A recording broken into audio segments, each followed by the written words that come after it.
Well, thank you everyone for joining us here today. We are the Indiana County Sustainable Economic Development Task Force. My name is Molly Sarver. I am a Senior Land Use Planner at the Indiana County Office of Planning and Development. And I act as Sustainability Coordinator to the task force.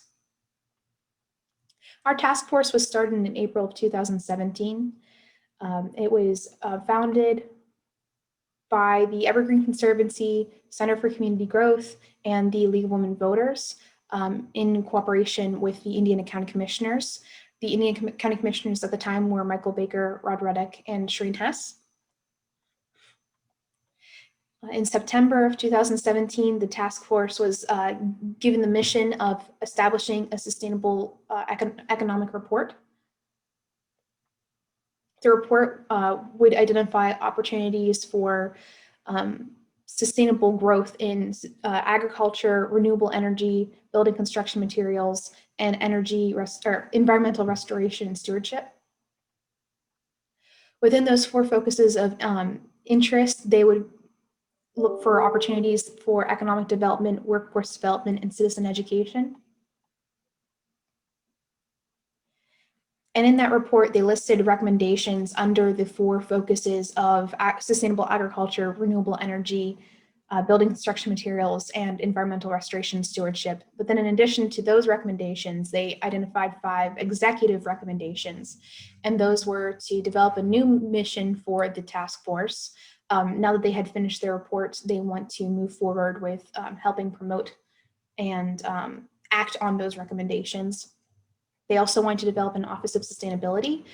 Even though they don't have an advisory body developed or a formal Office of Sustainability, they do have someone who acts as a staff person, that being myself.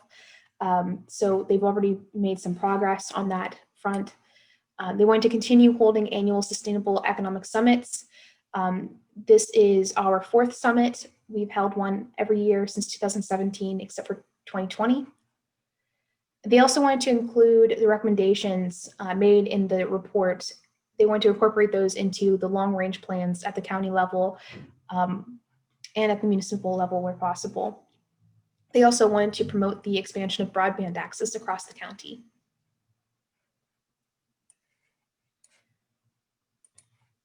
In 2018, they finished the report and it was adopted by the Indiana County Commissioners. If you want to see our information about our summit in 2018, or if you want to see video recordings of our presentations from 2019, you can go to sustainableindianacounty.org. At the top of the page, you click events, and then you go to previous summit events. You can also find the recordings from our current summit, this summit webinar series, on the website. It takes us a little bit longer to upload there. But you can also find the recordings of our live streams on our Facebook page, which is at ICSED Task Force, the Indiana County Sustainable Task Force. If you'd like to get more involved with our task force, you can contact us at sustainableindianacounty@gmail.com. You can also message our Facebook page. And feel free to, again, visit our website, sustainableindianacounty.org, to learn more about us. Without further ado, I will introduce our today's speaker, Curtis Swiantek, and he's from the Indiana County Conservation District, and he will be speaking to us today about sustainable food networks. So go ahead, Curtis. Well, thank you for the introduction. I'll start off with actually something that happened this morning. I was on my way into work, and on the morning radio show, they started a conversation, got kicked off about oat milk. And then it started more foods and talking about different how farms are involved in the foods and this and that. And what caught me by surprise was how poignant it was to today's discussion, is that there were so many good points and bad points in this discussion by people on the radio that was being, out of a major Pittsburgh radio show. Amazing what information's out there that's inaccurate, bent the wrong way. And there is definitely a path for consumer dollars, for food choices, to benefit both the economics of the county and the environmental benefit of the county. Let me get my share screen up.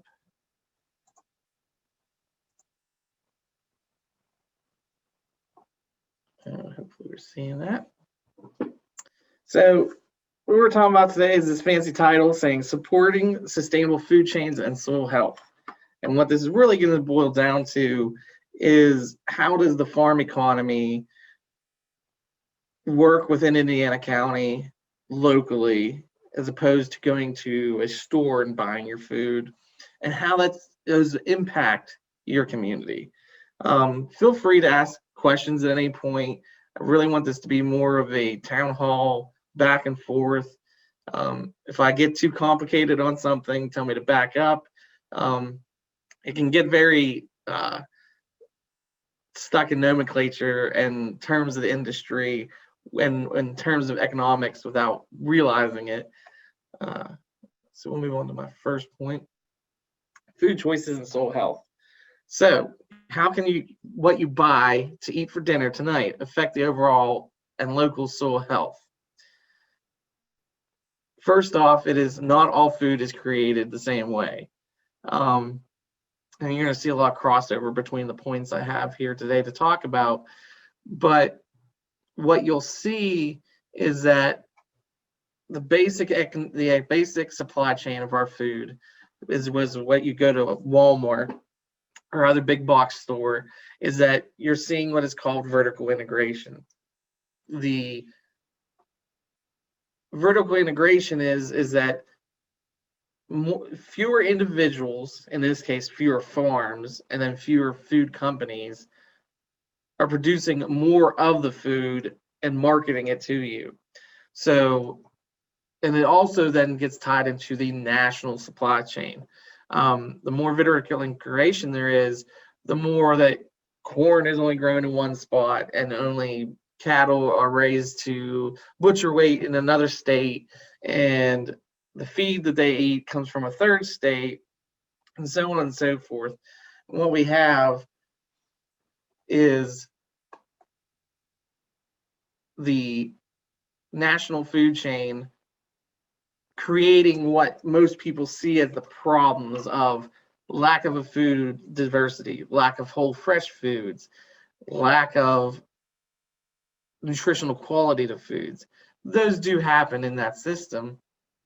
But then what also happens is you see in like if what Jaw does with directly is certain farming practices will create soil erosion, they will degrade soil health, and they will create problems that are not sustainable for the farmer because of how the system is asking him to produce stuff. And what it comes down to is one of the bigger points that will always get better and make things better is diversity. It's both in the diversity of the choices you make, diversity in what a farmer grows or raises, and diversity in what is on the farm as a whole, when it tying into the wooded land, the woodlands, the streams. All the life that exists on a farm is not independent of each other, but integral to each other. And we'll move on. And that's where I was talking about the vertical integration, a small scale versus vertical integration. Local foods right off the bat take less miles, less hands, and less resources to produce and put onto a shelf for you to purchase than what happens. So let's say you wanted to have burgers tonight, burgers and french fries. You're going to get meat that was raised in Oklahoma, butchered in Iowa, that was raised on corn from Iowa, from a calf that was born in North Dakota. You're going to get your tomatoes and vegetables from California, where they had to use irrigation to produce it during the winter. And they get bread from a Nebraska wheat farmer that got processed in Indiana, state of, and then moved here. So you have all those hands, all those companies, all that distance traveled with everything that goes into putting burger and fries onto your plate, as opposed to Going to someone that's local, that raises only an acre of potatoes, raises a handful of cows. Those cows eat grass from the local pastures. It went to a local butcher to get processed. You're dealing with one person, one per farm. That farm had a diversity of products on it, farmed in practices that protect the soil. And then you end up with a very direct, very healthful choice of food. And it may actually be cheaper, but even if it's a little bit more expensive, all that money stays in the local community. When you purchase things from people that are selling products made locally, especially food, those people are going to spend that money locally as well. It's a double benefit to what is going on in the county and with what its economic boost. How that helps soil health, as I said, the diversity is good. The practices that farmers that have diverse products on their farm is good. You can go see that. You can see these farmers have their Facebook pages and lives and other social media. They market their meat or they market their vegetables to be what you want, saying we only use sustainable practices. We know the soil is what our value is on our farm and how you get to have good food. Though that way you can have a direct link to what is making that food better than what you see in a store. And actually, Indiana has, for being as rural as it is compared to neighboring counties, because you go closer to Pittsburgh, has a diverse, already existing infrastructure of local foods and local places to get whole foods. Whether it's vegetables from Yarnix or Lone Oak, or meat from Lone Oak, or meat from local butchers like Cunningham's, there is already a burgeoning industry of local food that you can already take a part of.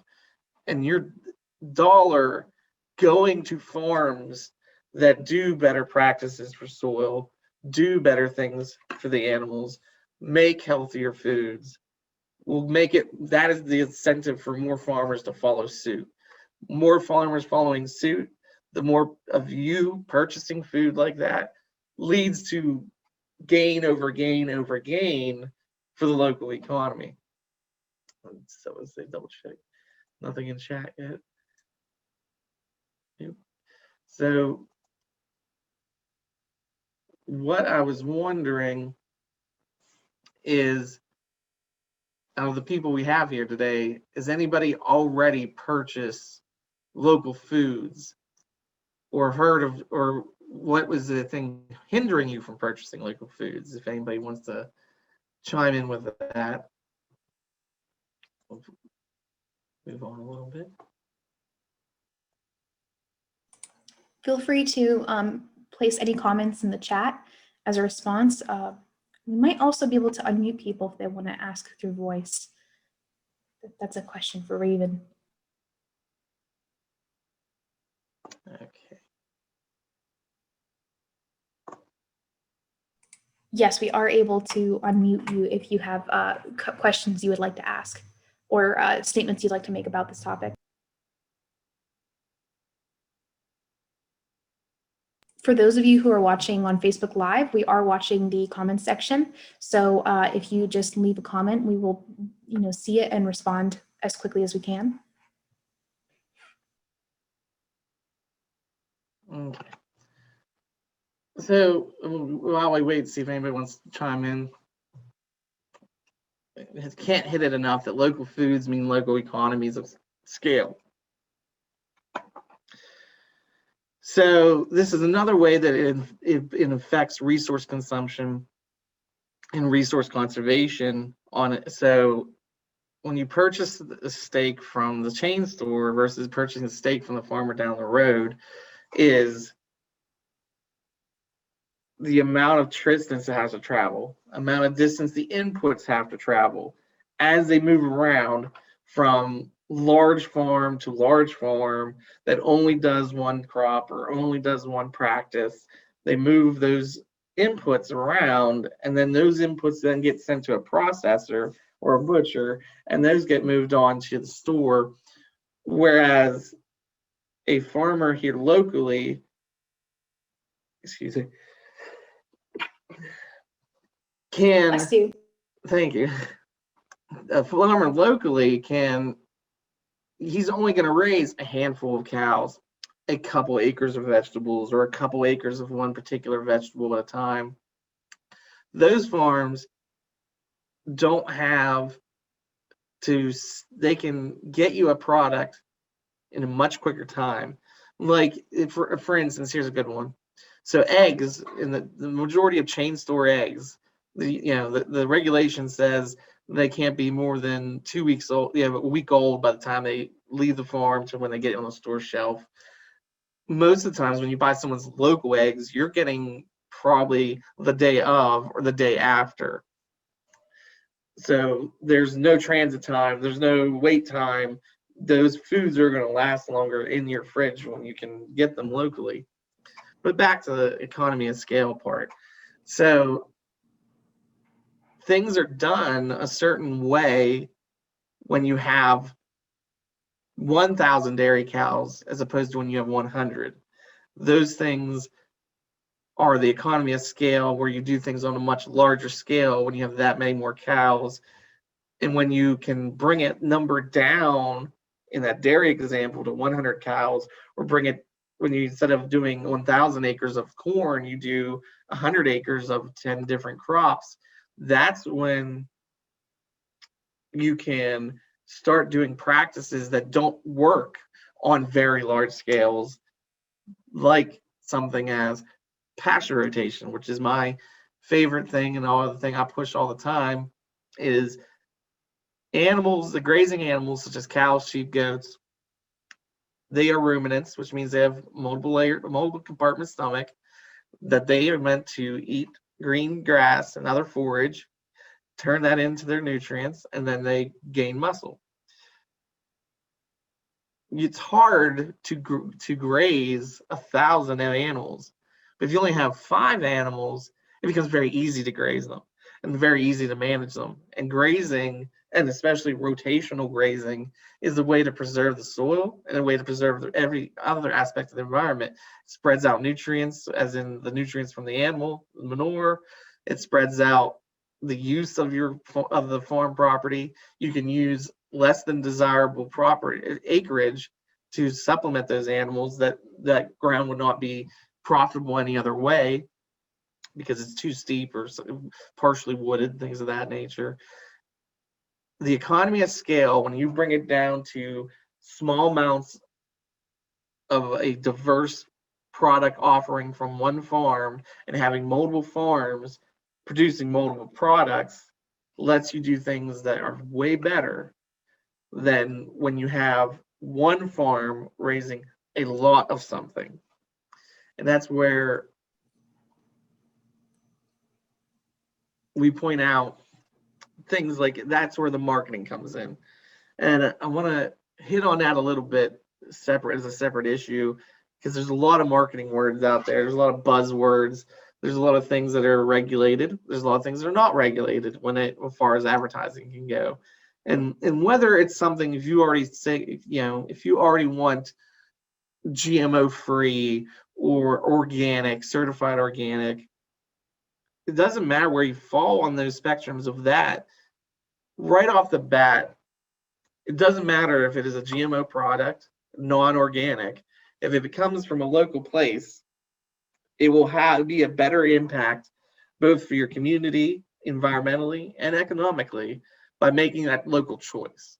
Now, once you are making the local choice, your dollar has more power to influence the people, the farmers in your community, by making it profitable for them to do something a certain way. So that when you make purchases that you want GMO free, or you want organic, or you want naturally raised, or only grass fed, those things, your dollar makes that happen. Your dollar makes that so the farmer can do that stuff.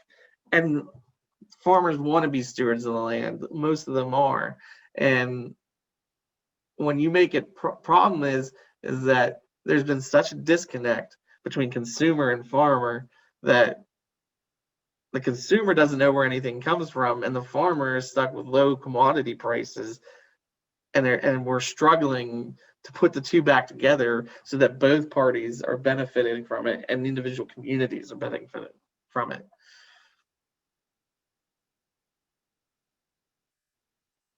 And that's what power of the consumer dollar. Use the food dollar to promote what you want. The biggest driver of changing any practice in any area is to make it more profitable. So if you want there to be less 1,000 cow dairies, or you want to make it that more whole foods are available, like whole vegetables, take your dollar and go purchase those from somewhere that is providing that. When one person, when the community starts seeing that that is profitable, they will do what is necessary to become profitable. And that's why the food dollar is so powerful, and how what you choose to eat can have downrange compounding and cascading effects. Because if you choose to eat a certain way, choose to spend your dollar a certain way, that leads to certain ways that that food is produced, and how that food is then, how it's produced affects the environment, affects the community, and comes back around that you're keeping dollars in the community, keeping resources in the community. Thus, everybody starts a upward spiral of benefit from just simply of where you spent the food dollar at. Use your food purchases to match what you see in your community. So if you want to see a green community, you want to see farmland, you don't want to see development, make it profitable enough to stay on the land. Oh, let's see, we have a question. Make it profitable to stay on the land. No farmer wants to quit. No person wants to say, I've got to sell the farm that's been in the family for 3 generations. No one wants to be in that point. So if it's more profitable because people are buying local, you'll see that change in the community instead of development, or instead of solar panels, or instead of this. If you want to see something happen, use your consumer dollar to push that. Curtis, I wanted to ask, how marketable do you think restaurants are that source their produce locally? Is that a marketing tactic people could use? Yes, that's definitely a tactic you can use. I know several restaurants, other places that, well, first off, is I'm a big proponent in that restaurant success is based on the special, and if having specials and a menu based out of local whole foods, and not box frozen stuff that came in from on a truck. Again, that cascading effect of that restaurant has good food because they bought whole foods that are fresh. Then that cascades to the farmer, who has now made a profit, and it's all stayed in the community. And it's definitely, as a consumer, that is another way for you to push your consumer dollar, is you go to restaurant A that has fresh whole foods that are locally sourced, as opposed to a restaurant that is getting frozen beef patties in from who knows where. What would you say to someone who's concerned that by having these locally, maybe more ethically producing farms, concerns that they would have that by taking these more environmentally friendly in the short term routes whenever it comes to producing, concerns they might have about the amount of land that's being used in these processes? So yeah, sorry, I was having trouble wording that question. No problem. There's already, ag is one of the biggest economic drivers in the county, but right now we're shipping a lot of that ag product elsewhere. It's getting sold out of the county, so it has one economic benefit and then it's gone. So there's already a lot of ground in ag use in the county, as far as from a planning sense, and we're losing ground, especially in the northern end of the county. They were small family farms, the 40 to 50 acre size, that just can't compete with on they can't compete in the commodity market. They can't compete nationally with only 40 acres. So then that ground just gets lost to the bush, and it becomes not as sustainable because there's like nothing done with it. Whereas when you use sustainable farming practices within the environment, you see you work with nature, not against it. So having open meadows of pastures, having diverse fields of crops and vegetables, you're going to see a benefit to biodiversity within nature, as opposed to letting that farm disappear. So you had touched a little bit on practices that are very sustainable, but difficult to implement at larger, more corporate farming scales. In addition to being able to grow on steep hills, maybe like less workable land, and being able to diversify your crop, what other benefits are you able to, or practices are you able to adopt on at the smaller farming scale that just aren't available at the larger farming scale? So one of those is like, so I talked about the diversity of crops. If all you grow is corn, you're gonna have a whole field of corn. One of the practices that's best in our type of environment with its hills and grades is contour farming, or by another name, strip farming. And then also by having buffers along streams. So if you have one field that's on a hillside and you plant all corn, it is a higher chance of erosion. It's one crop planted the same way from top to bottom. What contour farming is and what strip farming is you have a strip of corn, a strip of a different crop, strip of a hay or a grass, strip of pasture, strip of this, and you end up having this striation of various annual crops and perennial crops that create a buffer to hold the soil where it's at.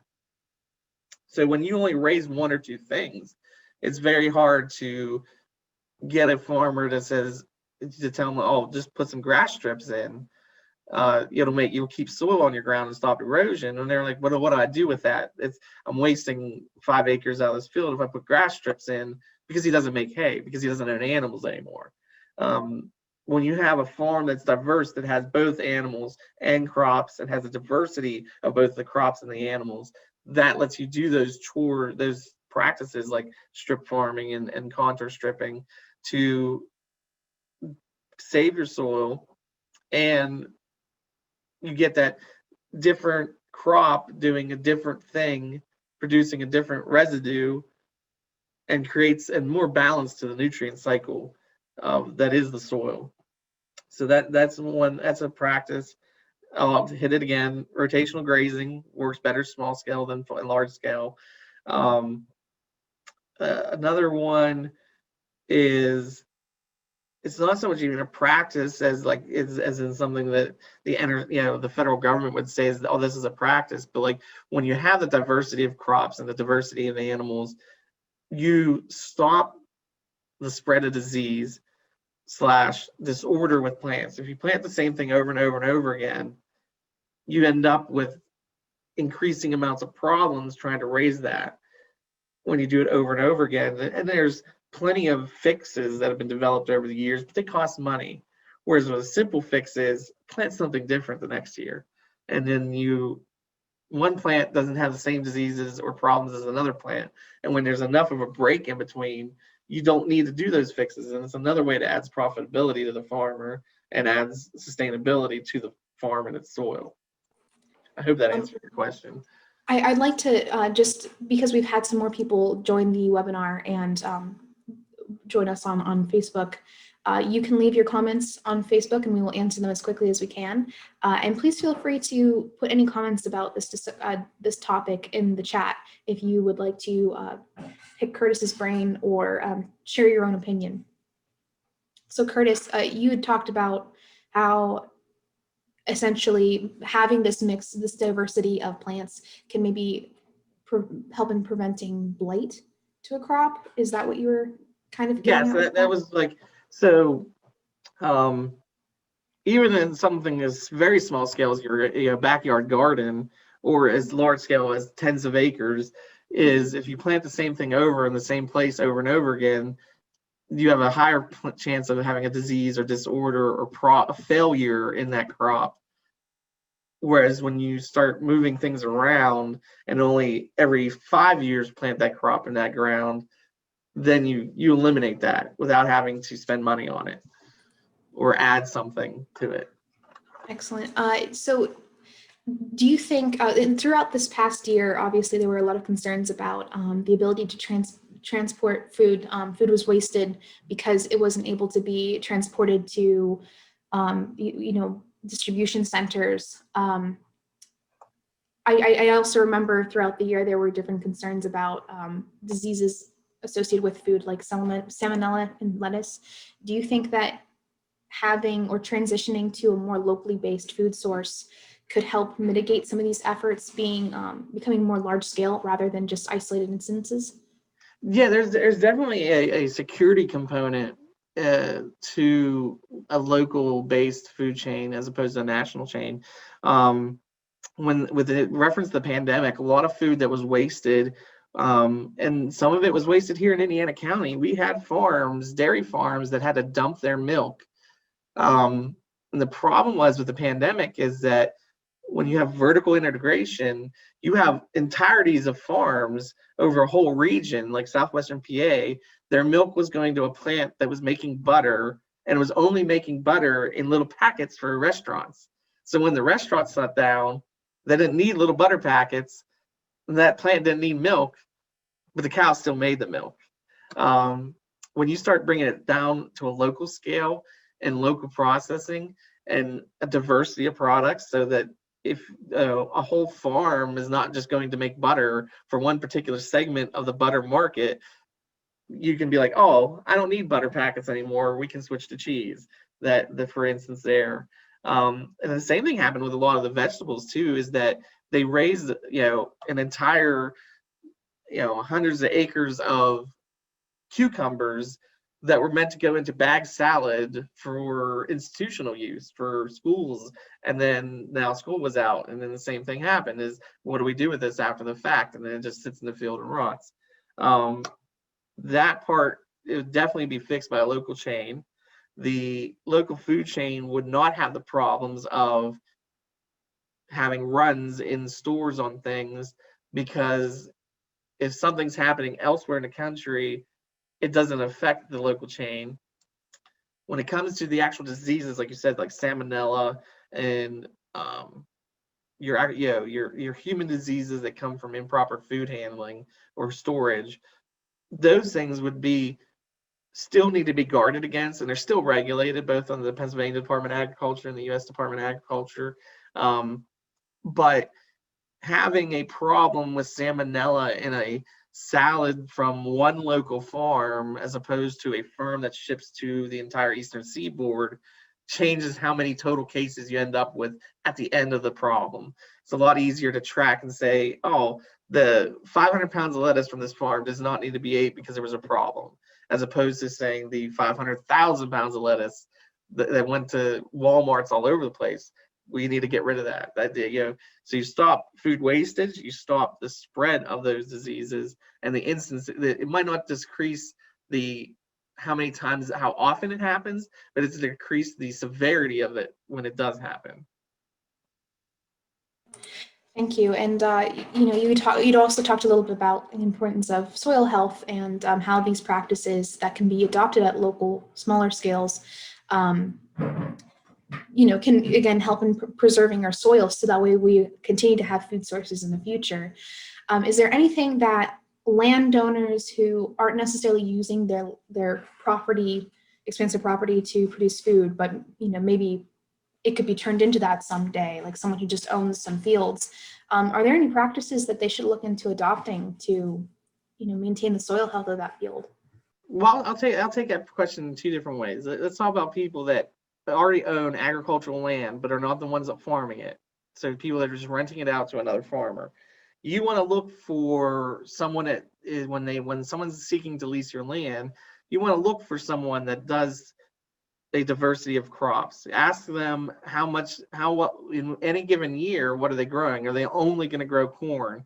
Are they going to do things such as contour strips or strip farming, are they going to be bringing manure from somewhere? And not because you don't want it, but that is the addition of manure is a great portion of the nutrient cycle and the biosphere that is the soil. You want to ask, do they have a conservation plan? Do they work with the NRCS and the conservation district? Those are things to ask a prospective renter when you are letting to lease out your existing farm ground, because that will preserve your soil, but also make it better. You have less headaches yourself in dealing as a landlord. For people that just own ground that is not currently being farmed, there's actually a great program that just came out the other day. I was talking with coworker, Bob, the water specialist, that there's money available to plant all the way down to a quarter of an acre. To, instead of you mowing the lawn, it will become pollinator meadow. So if anybody would be interested in that, you can definitely get in touch with us at the district. We can help you get that from a quarter acre up to several acres. If you change over from the land use of lawn to a pollinator meadow, you're going to help your neighbors. You're going to help with pollinator plants or pollinator species of insects. You're going to help your garden, your neighbor's garden. You're going to help the neighbor farmers by having that habitat. Be that additional material, the diversity of plants. Because if you actually look at a lawn, there isn't many species of plants in a lawn. 2 to 3 grasses, maybe 1 legume and a white clover, and that's about it. Maybe a few undesirable species like dandelions, but not much more than that. Whereas a pollinator meadow mix is going to have 20, 30 different species of plants, and not just flowering plants, and plants that are going to work together. And that material, as it grows, if it grows up to be a foot or a foot and a half tall, that material, grass feeds grass, but that's all plants feed plants. So that builds up organic material, provides habitat, keeps the soil cool, so that it provides habitat for the microbes and for things such as earthworms that are what creates soil. And then you get a soil plus instead of losing. Do you by chance have a link that we could drop in the chat for people who are interested in that program? Sorry to make you dig that up. I'll just put Bob's extension. There we go. If you could talk, I can't talk and type, so. That's fine. That's fine. I can do some talking. Thank you, everybody who's joined us here today. Again, if you have any questions or comments that you'd like to share with everybody, you can put those in the chat. You can put those in the question and answer section. And I'm not seeing any comments on the Facebook post, but we are watching and monitoring that.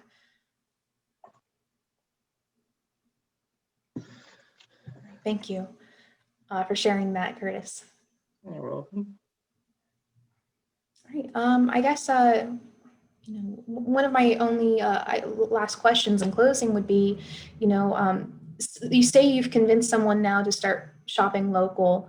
Where are the first places right now here in March that they can start to go to that you can think of, where they could start transitioning to shopping more locally? And then, of course, as it warms up, what are some sources of local food that you're familiar with in the area? Right off the top of my head, right now, you can go to Yarnick's over in north of Indiana. Lone Oak Dairy has both. They'll be starting their vegetables soon, but they have their dairy products, their meat products, and their bakery products already ready to go right now. Which I can verify they're very tasty. Yeah, they're adding ice cream this year. That was through grant program with the state. They're in Marion Center. We have, as the time goes on here, and we get into the season, you're going to have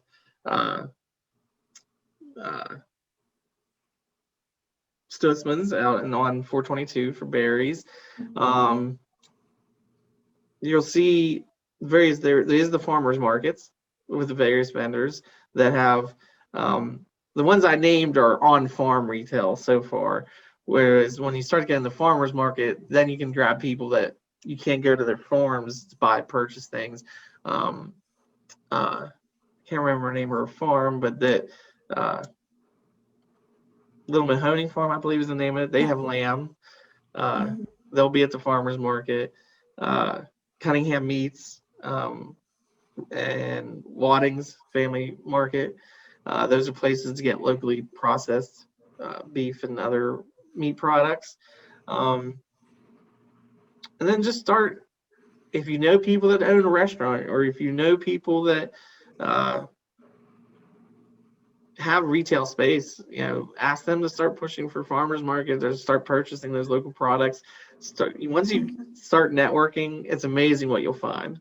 There's also some Facebook pages created for the entirety of Southwest PA that gives you a overview of anything and everything, and then they keep lists of who has what where, because there's some places just over the border, that they can sell Indiana products, but they're physically in a different area.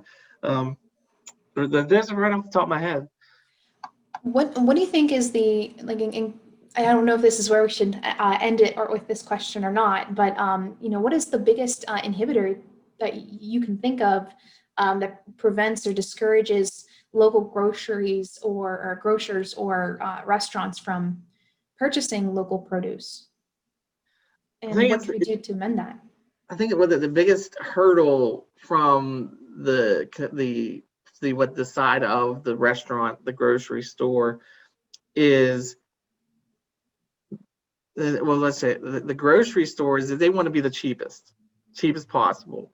The locally grown products are not going to be the cheapest product, but that's because it's a better quality product. That's one big hurdle. Another hurdle is an individual grocery store might say, yes, I want 20 or 30 dozen of sweet corn for this week. If that's the only contract you have, that's not much of an incentive to do it as the farmer. So it's a matter of putting together enough orders, either from someone on either side of the industry saying, let's get all these together and make one big order, or I'm going to go find all these little orders and put them together so that I can justify doing a large field. The same thing with restaurants, especially when restaurants, and I think part of it is people want everything right now. You can go get a fresh Caesar salad in the middle of winter. You're not going to get local, like you might get 1 month where you can locally produce that Caesar salad, where everything's available from one person. And I think it's a matter of getting in the mindset of eating seasonally instead of eating whatever you thought of. So maybe restaurants could promote seasonal menus and Yes. form a restaurant cooperative on bulk buying as just like a concept. Yep. All right. Well, do you have any closing statements? It doesn't seem like we have any questions in the chat. We do have someone who has shared Mahoning Creek Farms information on our Facebook page, so I'm going to copy that. That was and who I put was that. trying to think of. Yeah. Yeah, and we're going to put that right in the chat for people. I think something just is promoting the farmers markets and promoting all the various farm retail places from from our end, from community end, is something we need to do better of. Yeah, and it would also, judging from a Facebook comment, it looks like the Indiana County Farmers Market will be opening up in June. So Yeah. I look forward to that. All right. Thank you so much for making time for us, Curtis. If you have any closing comments or just ready to sign off. No, I'm good there. All right. Thank you, everybody, for joining us today. Remember to stay on to the webinar because we have a survey at the end. We'd really appreciate it if you filled out. You can find that survey and more information about upcoming webinars on our website, sustainableindianacounty.org. And if you want to see our recordings, you can go to our Facebook page where the live feed is. Or again, keep an eye on our website. We will be posting webinar recordings soon. All right. Thank you, everyone. Have a nice day.